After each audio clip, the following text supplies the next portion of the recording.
Hey everybody, welcome to Monster Monday for September 21st, 2020. I'm your host, DM Gallibond.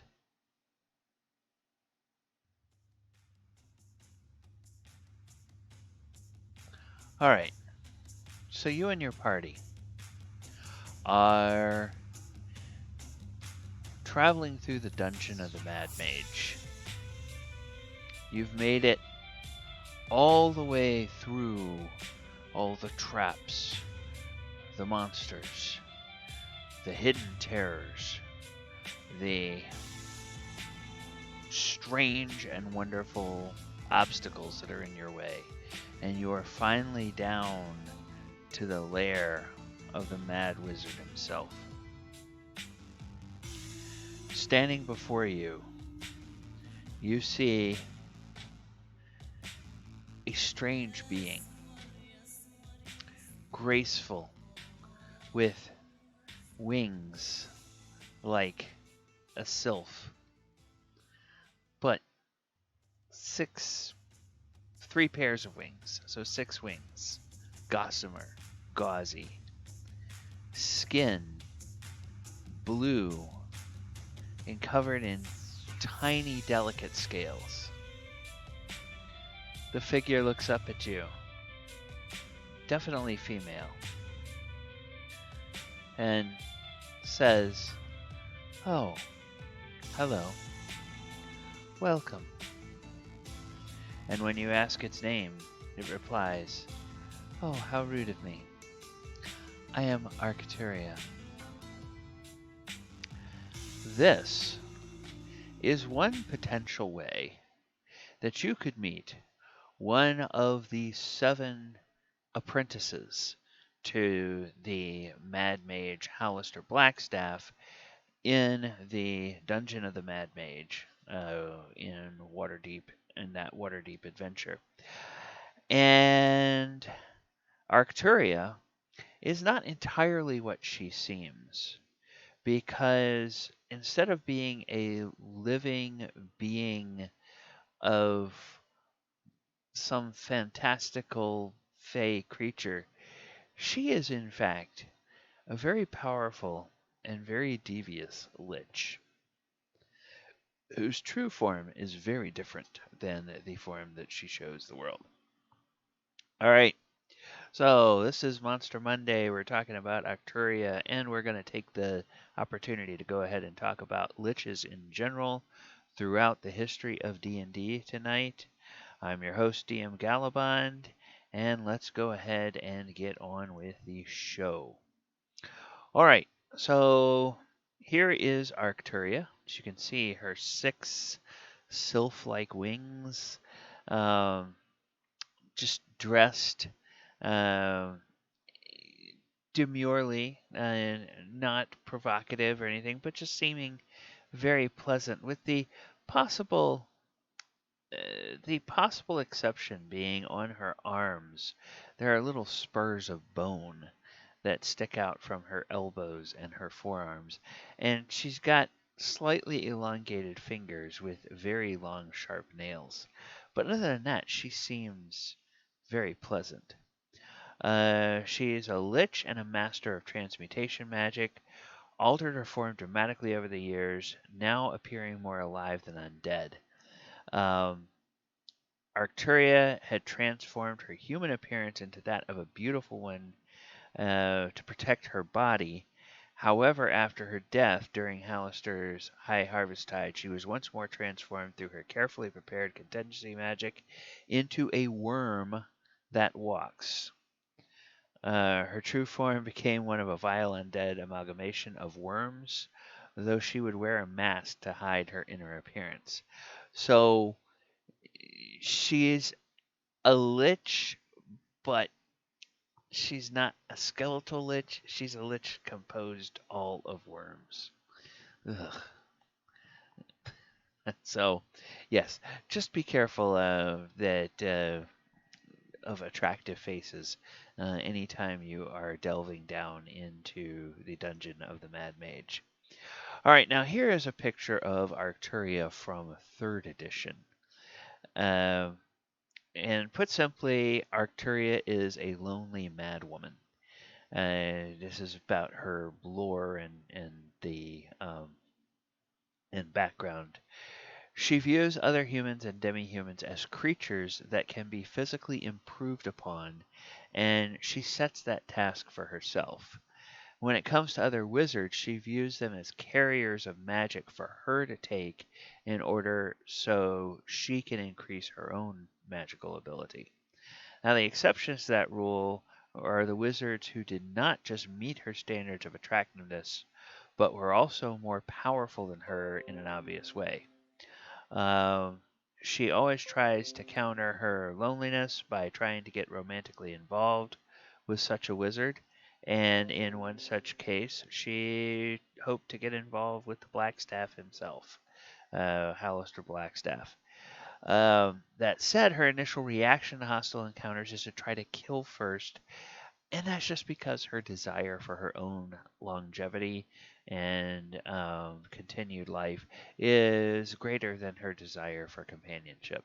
After all, if she's alive forever, eventually she will be able to find a man or a companion that will appreciate her for who she is.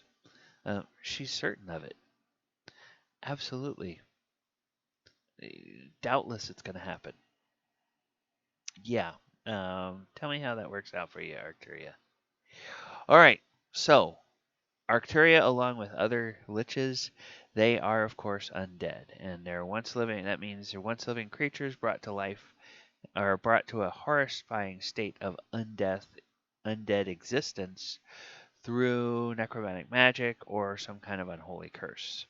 They include walking corpses such as vampires and zombies, bodiless spirits, ghosts and specters, and of course the extremely powerful undead known as liches. All right. So, as we can see here from looking at the mechanical features of the lich, uh, liches have been around for a long time. They have been around since the beginning of the game, but they have changed over time. So we're going to go ahead and we're going to take a look at how liches have changed through the editions by looking at where they appear in the game. Now, in the original version of D&D, liches were 21st or higher level undead. I should say they had yeah they were clerical or magic user liches, 21 or more, 21st level or more. And what you'll notice about the hit points is that in those days, no matter what your level was, your hit dice maxed out at 9, and then you just kept getting an extra point for every level that you climbed up. And if you were a cleric, your hit dice were d6s. So hit points for a 30th level clerical lich would be 96 plus 21, and for a 30th level magic user would be 94 plus 21 because magic users only had d4 hit dice. So they're powerful undead of magical origin, looks like a skeleton wearing fine garments. Once was an evil and chaotic magic user or cleric, and the very sight of a lich can cause fear in all characters below 5th level, no saving throw allowed.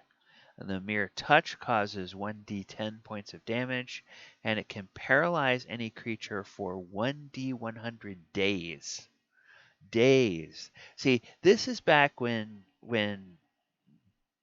bad when badass monsters were really badass. It touches you for paralysis, and you're paralyzed for days. Not minutes, not rounds, days.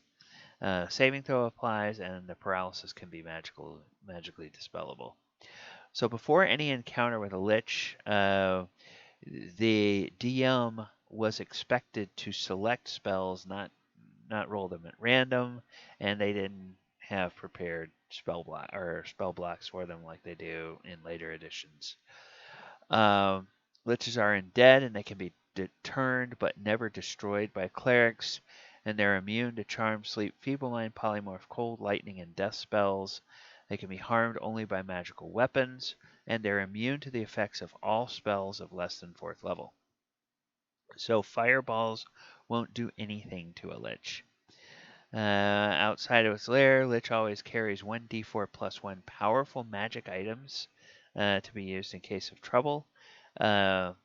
So now think about 5th edition um, where you can only attune to 3 magical items, and this is like extremely powerful level magic items. So you're talking about really powerful weapons, probably some rings, probably some other kinds of things, maybe a staff like a uh, wand of wonder, or staff of the magi or something like that, that these guys would carry around in addition to all of their normal attacks. Um and a magic user lich normally has 1 or 2 spells on it that are permanent in nature. And a clerical lich usually has from 3 to 12 other types of undead nearby acting as servants. And they would always be a full layer of such creatures. And they can also call creatures to help them as many times as they want, but only one kind of creature per day. And they're master villains, coordinating armies and spy networks made up of the undead, and each one has its own goal. So they are already anticipating here what we're going to talk about a little bit later, that from the time liches were introduced to the game, they were considered to be one of the monsters that's probably going to be the top level, boss level antagonist of any campaign that you're running. So now let's look at AD&D. And in AD&D, wow, we get a much shorter entry. So they're still armor class 0, and remember, this is in these editions, the lower the armor class, the better. So 0 is pretty good. Hit dice 11 plus, so 11th level or higher, as opposed to 21 or higher in original D&D. Lich exists because of its own desires and the use of powerful arcane magic, and it passes from humanity to a non-human, non-living existence through force of will. And it retains this status by a phylactery. So now in original D&D, it didn't mention anything about a phylactery. But here in AD&D, this is where we come up with the idea that the Lich has a phylactery that is sort of an anchor for it, that it always tries to protect very well. Most are encountered within its hidden chambers, a lair typically being some wilderness area or vast underground labyrinth, both solidly constructed of stone and very dark. And there were formerly very ultra powerful magic users of not less than 18th level of magic use. So 11 plus hit dice, but 18th level magic use. Okay. So their touch causes 1d10 cold damage, and they paralyze opponents who fail to make their saving throw. Cause any creature below 5th level or 5 hit dice to flee in panic from fear. Able to use magic appropriate to the level they had attained prior to becoming undead. And they have no effect with charm, sleep, enfeeblement, polymorph, cold, electricity, insanity, or death spells or symbols. And a lich appears very much as does a wight or mummy, being of skeletal form, eye sockets, mere black holes with glowing points of light, and garments most often rotting, but most rich. Okay, now, also in first edition, they introduced, or in AD&D, they introduced the Demi-Lich. Now, the Demi-Lich is actually supposed to be an older and more powerful form of a lich. Older meaning that it has been around for a longer time and it has continued to accumulate power in its undead state. Notice how the armor class here is -6. So if armor class 0 is really good, then armor class 6 is exceptionally good. Nearly impossible to hit. Hit dice, 50 hit points, and there's a special thing. And all those 50 hit points are just for the skull, because basically that's what the Demi-Lich is reduced to, is a skull. At the place of a... over centuries the list form decays, and the evil soul roams strange plains unknown to even the wisest of sages. This remaining soul is the Demi-Lich. If the place of a Demi-Lich is entered, Demi-Lich dust swirls into the air and forms a man-like shape. And if the shape is ignored, it might dissipate in 3 rounds, or it can sometimes only advance and threaten. But the dust usually has the powers of a wraith, even without additional energy factors. Any physical attack will give it 1 factor of energy, and spell attacks give it 1 energy factor for every level of the spell used. So each factor is equal to a hit point, and if 50 of these are gained, the dust will form into a ghost manifestation controlled by the will of the Demi-Lich. And this thing will attack immediately. So you can sit there attacking this creature, and instead of actually weakening it, what you're really doing is you're really strengthening it. And if you're dumb enough to keep giving it 50, 50 units worth of energy, okay, now it's going to start attacking you, which can be very painful and dumb. So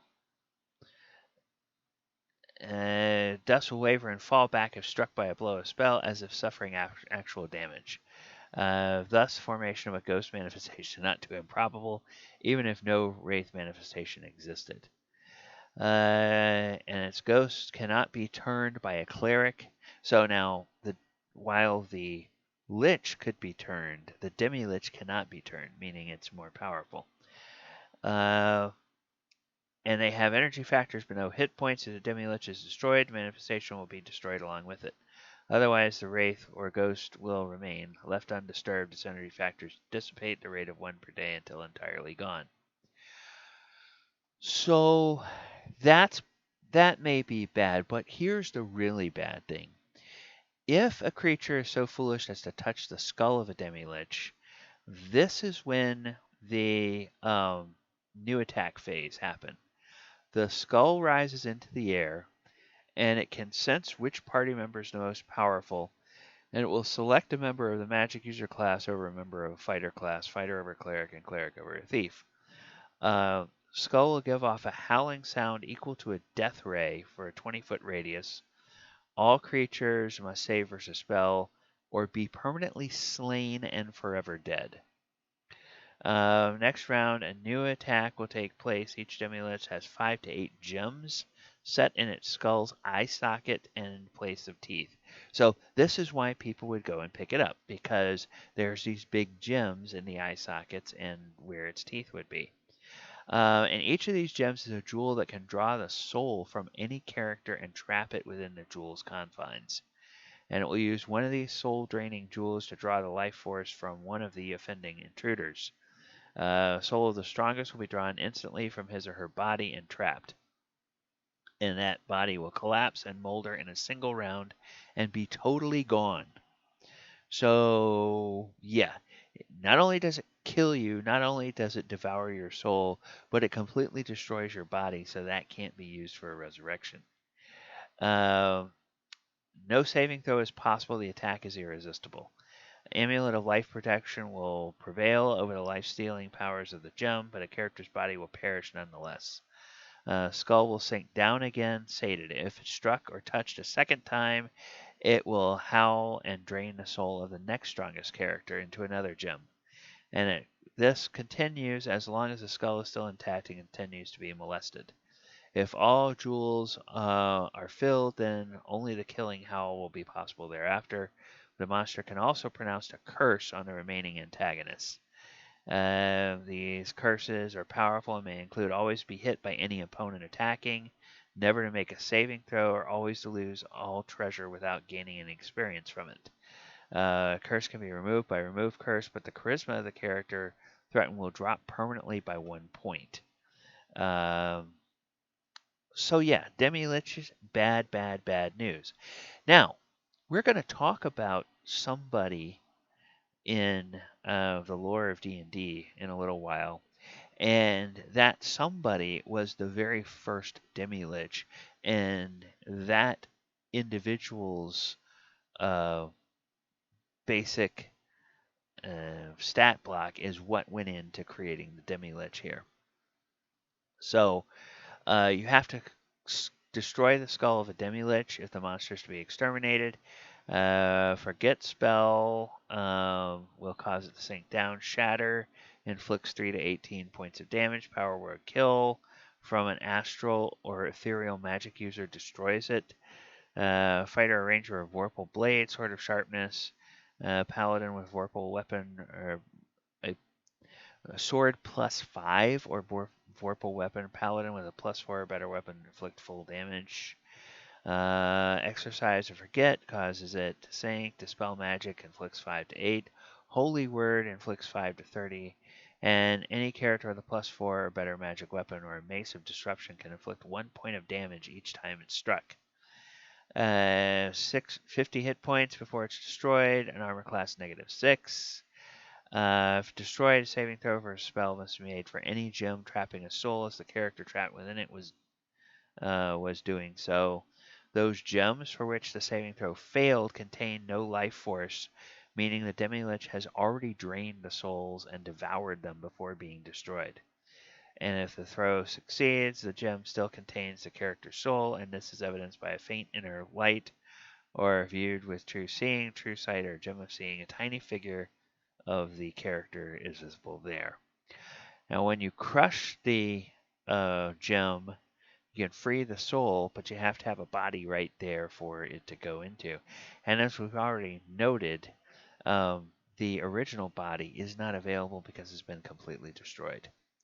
So yeah, Lich is bad news. Demi-Lich, really bad news. Do not go anywhere close to it. All right, so now 2nd edition. We have the Lich and the Demi-Lich yet again. So a lot of the same information about the Lich, and all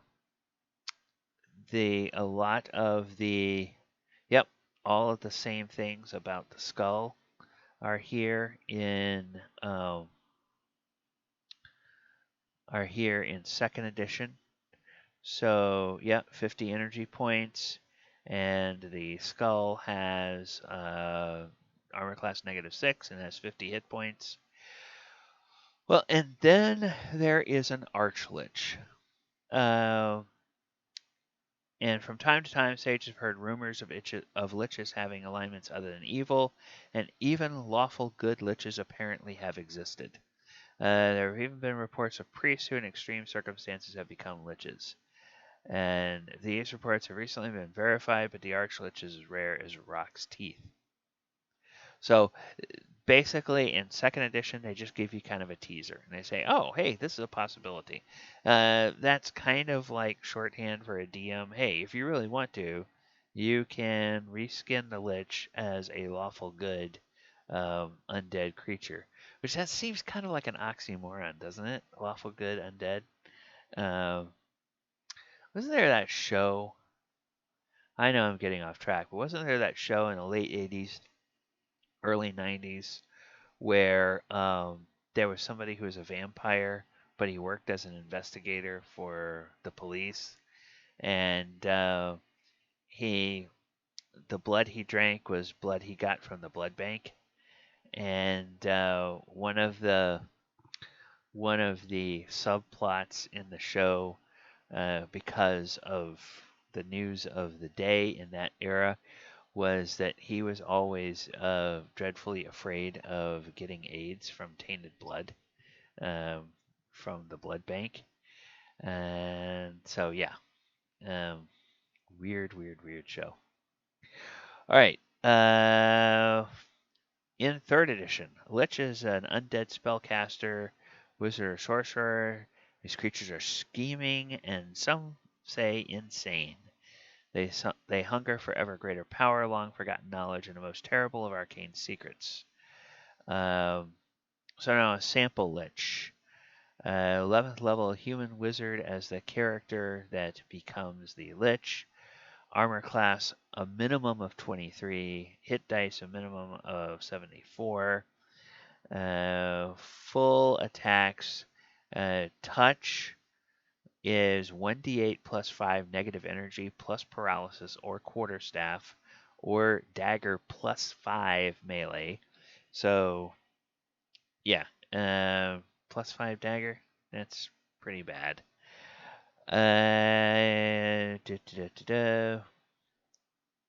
Concentration 15. Okay. Environment organization challenge rating 13. So, challenge rating 13. A little bit underwhelming compared to what they had for original D&D and first edition and second edition. So Lich's natural weapons are treated as magic weapons for the purpose, and the wizard has 4 cantrips, 5 first, 5 second, 5 third, 4 fourth, 2 fifth, and 1 6th level spell. Prepared, and then creating a lich, and it gives all of the information about how a lich is created. So you have to have the phylactery, and there's all these rituals and everything that have to be done. The hit dice increase all current and future hit dice to d12s. So when you pass from life to undeath, you re-roll all of your hit points. So if you were 11th level as a magic user and using, let's say, 11d4 hit points, you would then re-roll your hit points with 11d12 hit points instead. Lich has plus 5 natural armor bonus, or base creature's natural armor bonus, whichever is better. Lich has touch attack it can use once per round. Then it has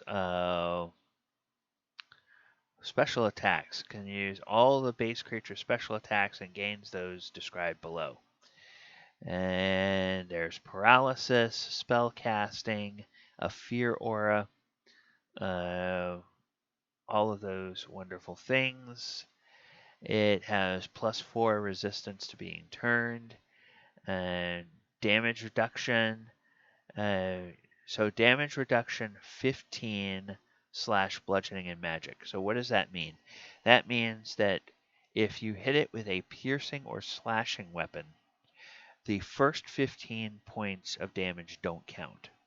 Now, if you hit it with bludgeoning, okay, it will take all of the bludgeoning damage, and the same with magic. It'll take all the magic damage. Immunities. They're immune to cold, electricity, polymorph, though they can use polymorph effects on themselves and any mind-affecting attacks. And the increases for its base stats of intelligence, wisdom, and charisma. And a lich has no constitution score. So lich characters. The process of becoming a lich is unspeakably evil and can be undertaken only by a willing character. A lich retains all class abilities it had in life. And a lich's phylactery. The Only way to get rid of a lich for sure is to destroy its phylactery. Unless it's located and destroyed, a lich reappears 1d10 days after its apparent death. Must make its own phylactery, which requires craft wondrous item, and it costs 120,000 gold pieces and 4,800 experience points to create, and has a caster level equal to that of its creator at the time of creation. Most common form of phylactery is a sealed metal box containing strips of parchment on which the magical phrases have been transcribed. The box is tiny and has 40 hit points, hardness 20, and a break DC of 40. So, yes, all of these things are going into a lich. So, third edition is one of the really good editions to go to if you want to find out a lot about the kind of the lore and the mystique and the mechanics behind the mechanics of a monster. It can really help you if you're creating a homebrew lich for your campaign to go and reference all of the things there. Now, in the compendium or the monster compendium for 3rd edition, Monsters of Faerun, they had that was a supplement that they made, and it introduced a whole bunch of other kinds of liches. And by the way, we've actually talked about one of these already on Monster Monday. So there's additional lich powers. So if special attacks, cold fire can produce balls of cold blue-green fire that deal 3d10 points of negative energy. In 5th edition, we call that necrotic energy. It can use full attack action to throw 2 balls of cold fire per round. Despair that touch a certain liches, in addition to dealing damage, has the effect of an emotion despair spell. Victims must make a will save or suffer -2 morale penalty on saving throws. Doom Gaze can slay with a glance at a range of 30 feet. Must succeed on a fortitude save or die. Dream Haunting, they can visit the dreams of any individual whose exact location is known. Sleeper experiences tormenting dreams and suffers 1 point of permanent constitution drain upon awakening.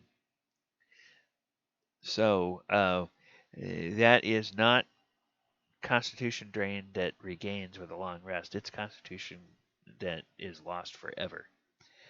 Grasp of Death can surround its hands into a nimbus of black flame that remains until the lich touches someone. Character touched by the lich must make a successful fortitude save or die instantly. Grasp of Enfeeblement can weaken a foe and make a fortitude save or take 2d4 points of temporary strength damage. Pain Rack, severe muscle wrenching pain. Successful fortitude save allows the character to avoid their lich's gaze. Voice of Maleficence. The lich speaks to a victim for 10 full minutes. The subject must make a will save or fall into a sleepy trance. While in this trance state, the character answers truthfully any question the lich asks. Victim may attempt a new saving throw every hour, but for each consecutive hour the lich talks, the victim's saving throw DC increases by 1. And then special qualities, spell resistance equal to 12 plus their hit dice. And so in other words, that means they resist every damage or all damage from spells by 12 plus their hit dice hit points. So if you have a 20th level lich, let's say, then the first 32 points of spell damage it completely ignores. So that would be a really, really, really frustrating opponent. So there are some other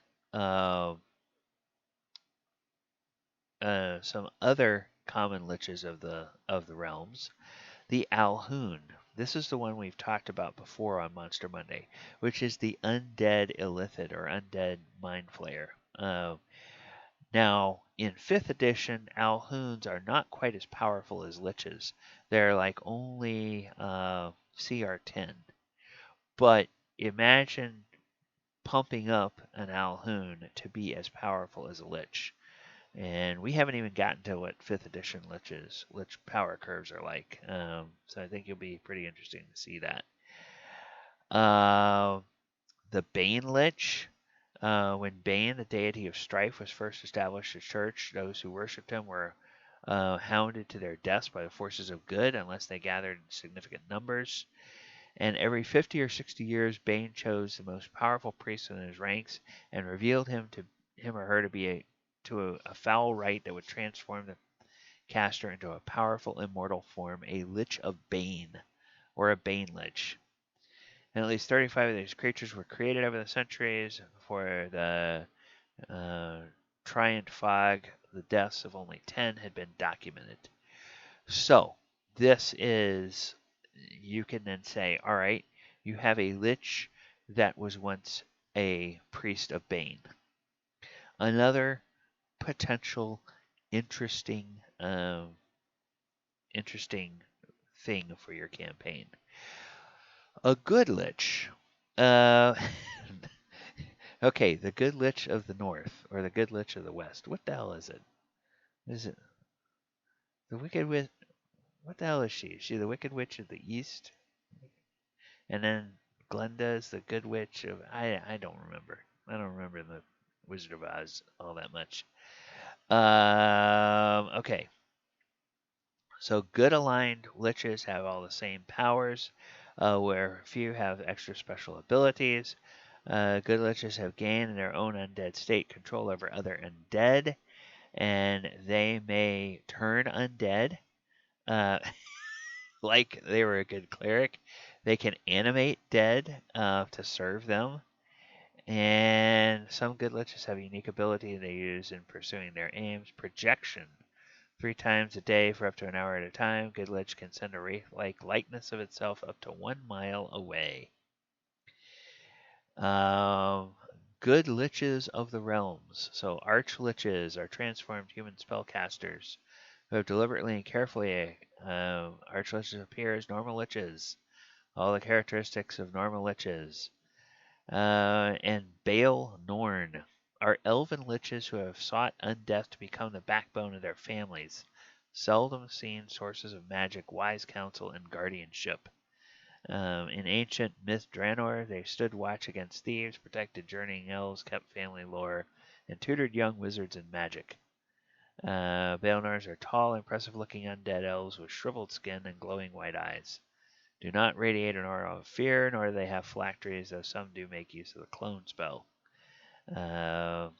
Okay, so a lot of really interesting options there. And in 4th edition, Lich is an undead spellcaster created by means of an ancient ritual. Wizards and other arcane spellcasters escape death by becoming undead, but prolonged existence in a state often drives them mad. They're cold, scheming creatures that hunger for ever greater power, long forgotten knowledge, and the most terrible of arcane secrets. So,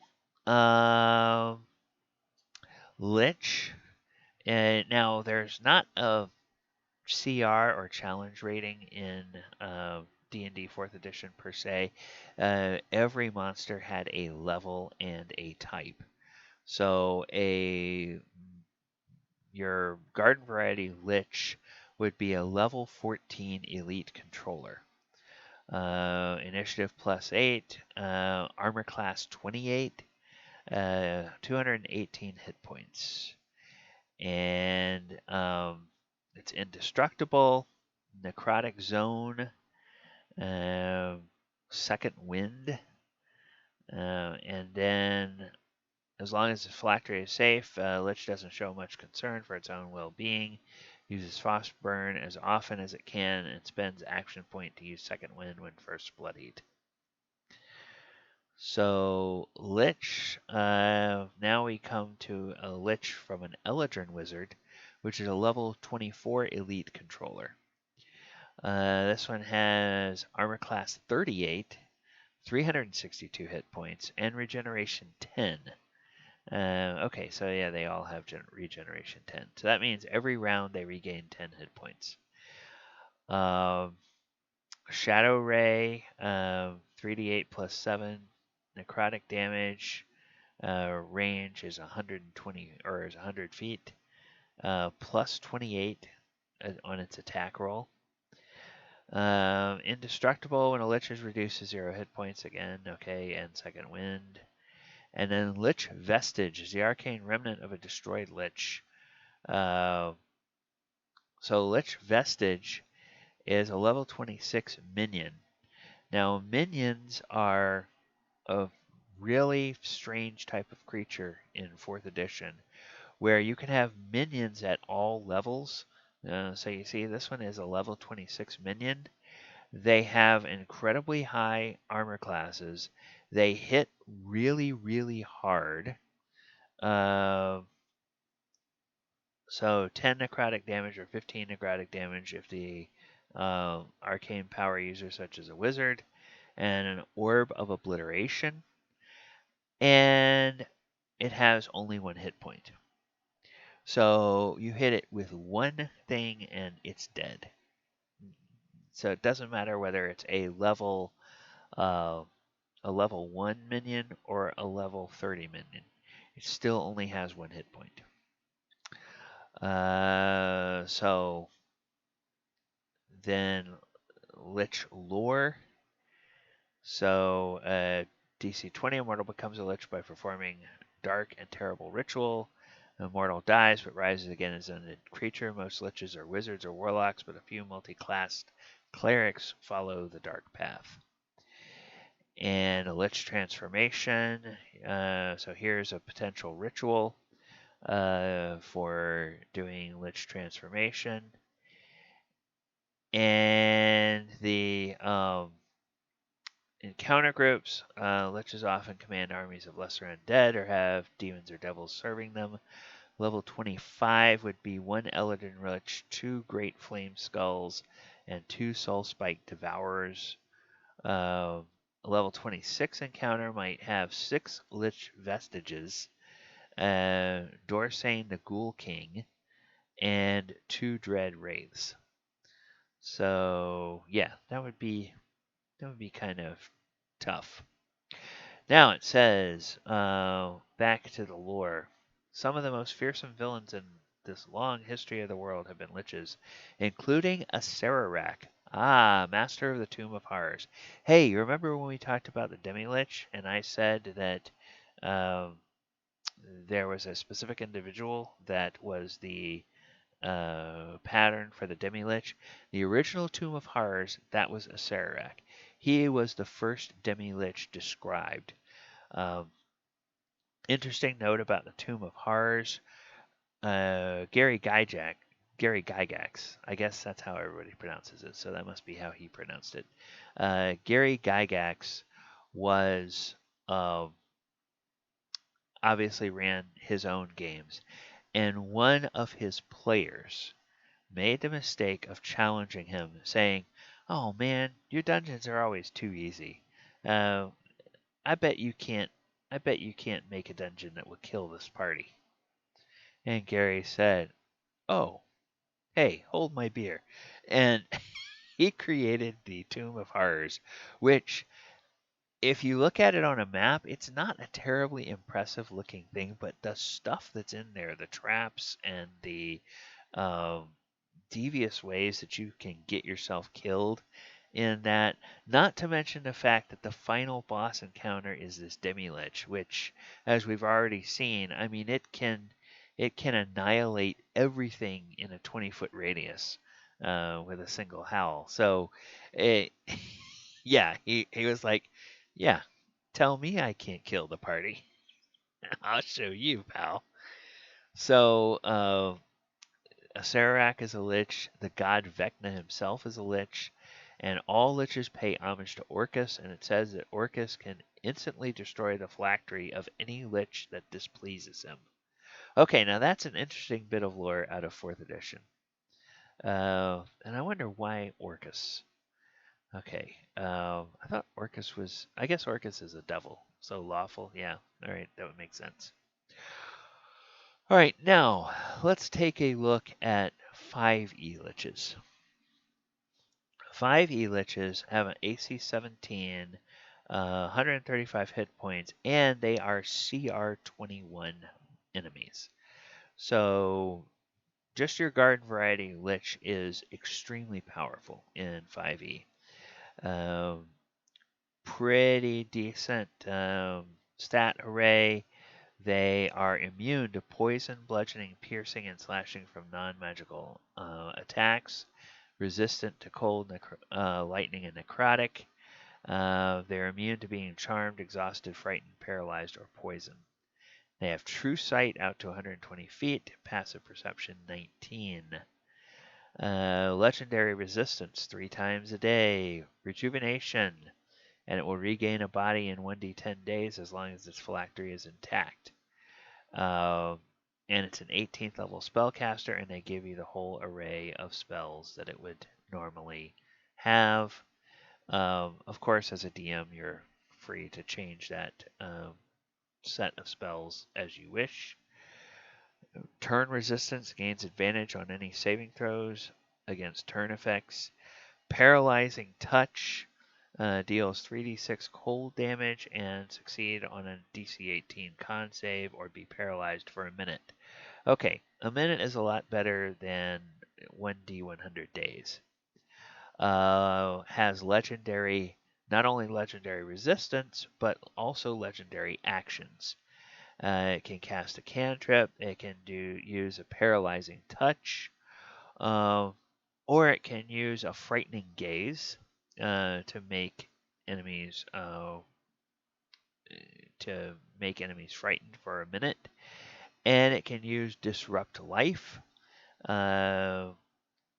So each non-undead creature within 20 feet must make a DC 18 con save, taking 66 necrotic damage on a failed save or half as much on a successful one.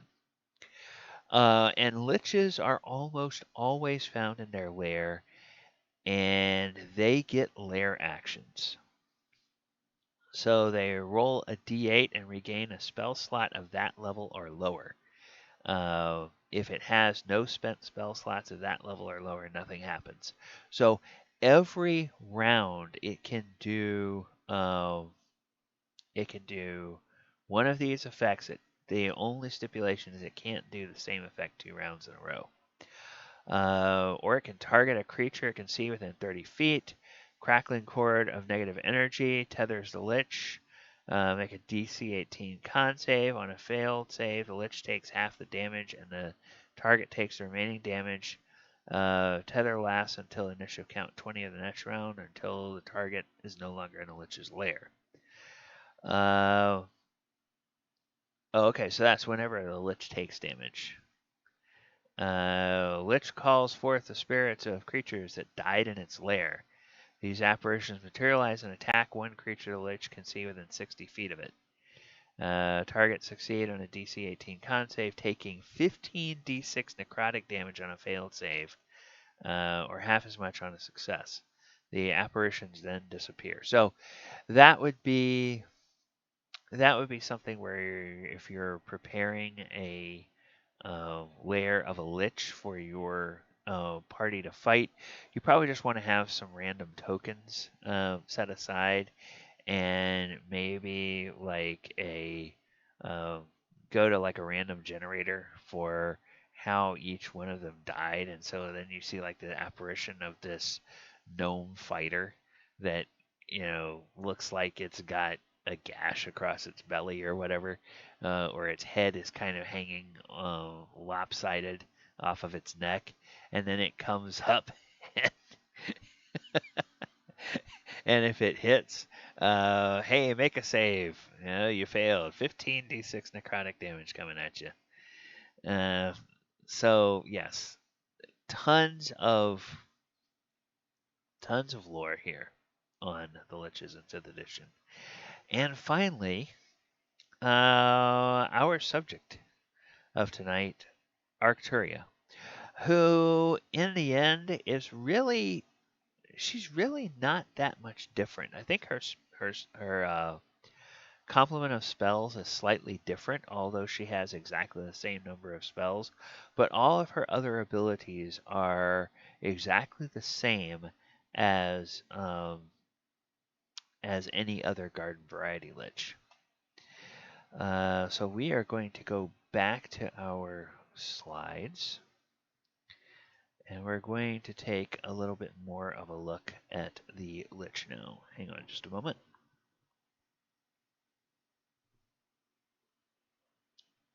All right. Whoops. Okay, so we said that in 5th edition, liches are CR 21.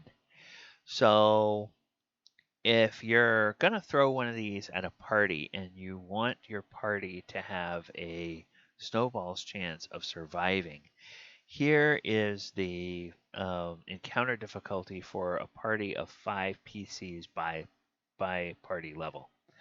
So if they're level 16, it's a hard encounter, borderline deadly. Anything under level 16, it's a deadly encounter, and you probably will get a TPK.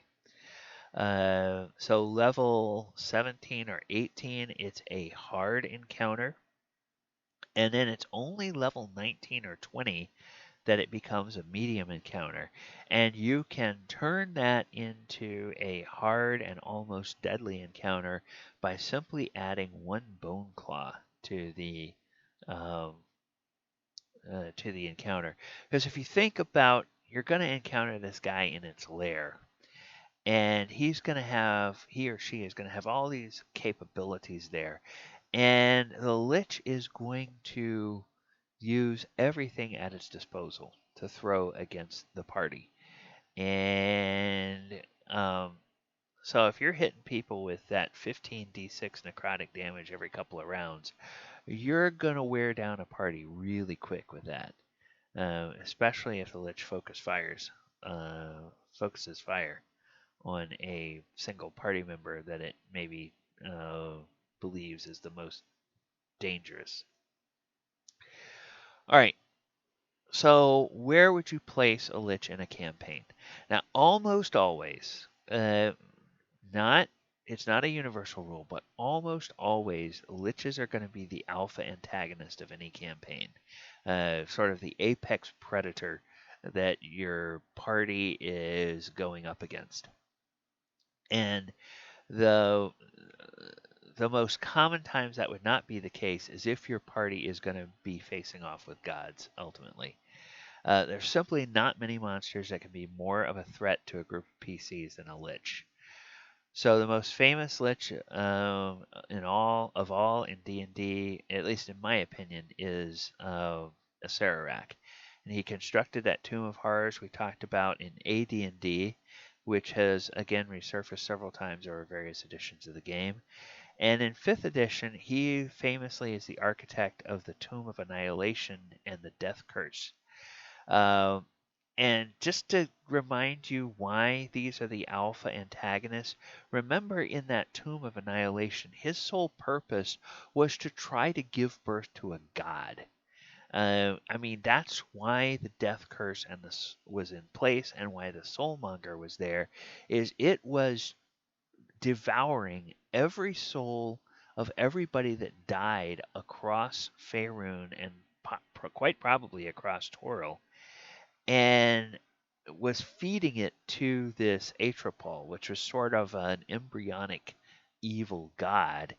And if that, and if any enemy that's powerful enough to create a god is not your apex predator, then what the hell are you doing?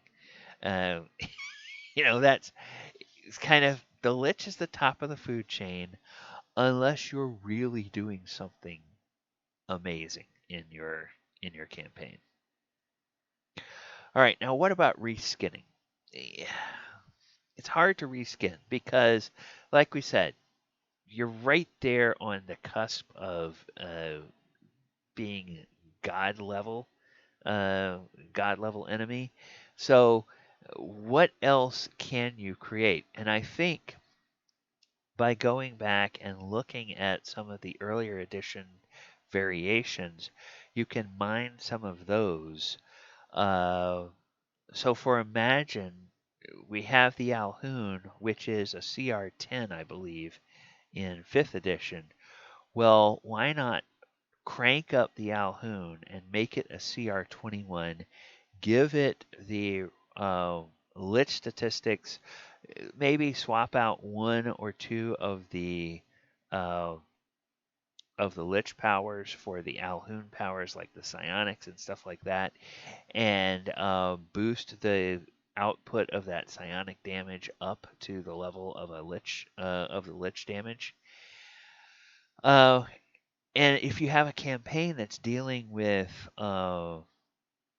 encountering mind flayers and other extraplanar enemies, I you may well have a full-blown lich Alhoun that is the mastermind behind that whole thing.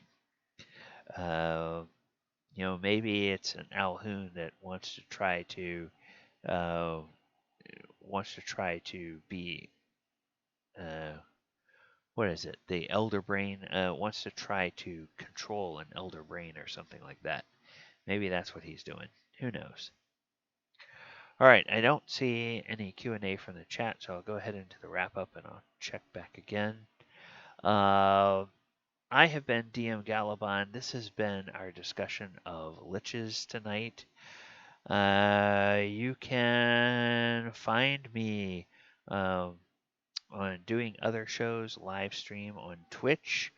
On Sundays at 2 p.m., we're doing our Planeswalking Walker of Waterdeep campaign. And on Thursday nights, we are doing our Sword Coast Chronicles campaign, which is sort of a survey of all of the 5th edition published adventures. And you can follow me on Twitch there and see all the live stuff. You can see all the archives of all the shows that I do, as well as all the weekly content that I produce on YouTube. And there is a Patreon if you wish to support what we are doing. So, hey, just one final appeal. If you like what we're doing, please go ahead and subscribe to the channel, follow the channel, um, and you'll be notified every time that we go live on Twitch. All right, that's going to do it. Take care, everybody, and just remember, I'll sign off as always. Watch out for the monsters under the bed. Good night, everyone.